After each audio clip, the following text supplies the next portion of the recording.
How's it going? I am going to use Herzberg's motivational theory, also known as the two-factor theory.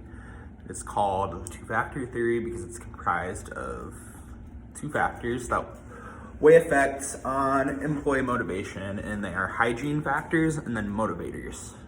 Hygiene factors don't necessarily supply any long-term motivation. However, the absence of them causes an overall lack of motivation, and these include things like pay, benefits, relationships, company policy, things like that.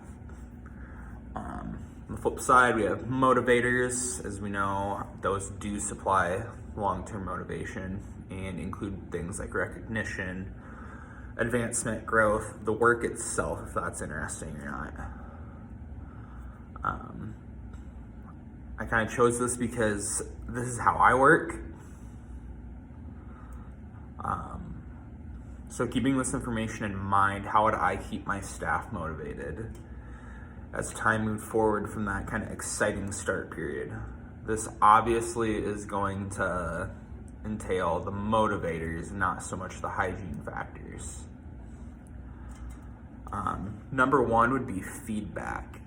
If people are given constructive criticism or recognition for the good work they've done, they're going to either up their game or continue to work at that high level respectively. Number two is to make sure that the work stays relatively interesting. I can really speak to this at my current job right now. Not even exaggerating when I say this, we are literally doing nothing every day. Obviously, I transcribed this from my desk, and now I'm sitting in a conference room recording it. It is 9:04 a.m. in my office.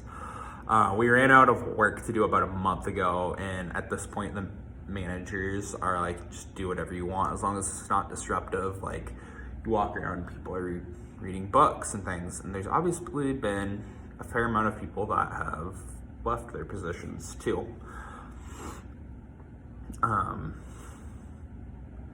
When we did have things to do though, it was motivating for me to be here. It's not so much the same anymore. I sometimes dread coming in because it's like I'm gonna do things there that I could have done from home.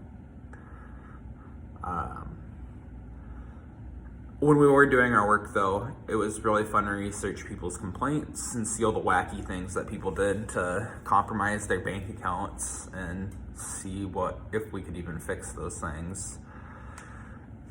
Obviously, it's just not the same anymore. I hope that's allegedly changing soon though, so apparently we have another project starting.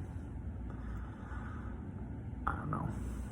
Number three is kind of goes with number one. I probably should have listed that after. Growth and advancement. Obviously, that kind of is commensurate with performance, so it would have gone with the feedback. This to me is kind of like the ultimate recognition, and would motivate me a lot more if I was getting recognized as doing such a good job in my position that they are like, oh, you can handle this, and moving up. So yeah, that's kind of how I would go about this. And it is important to keep in mind though that these approaches might not work for everyone. So as a human resources professional, or really any manager, it's pretty crucial to be well versed in other practices as well. A one size fits all approach hardly ever works in a diverse setting. So being flexible is important.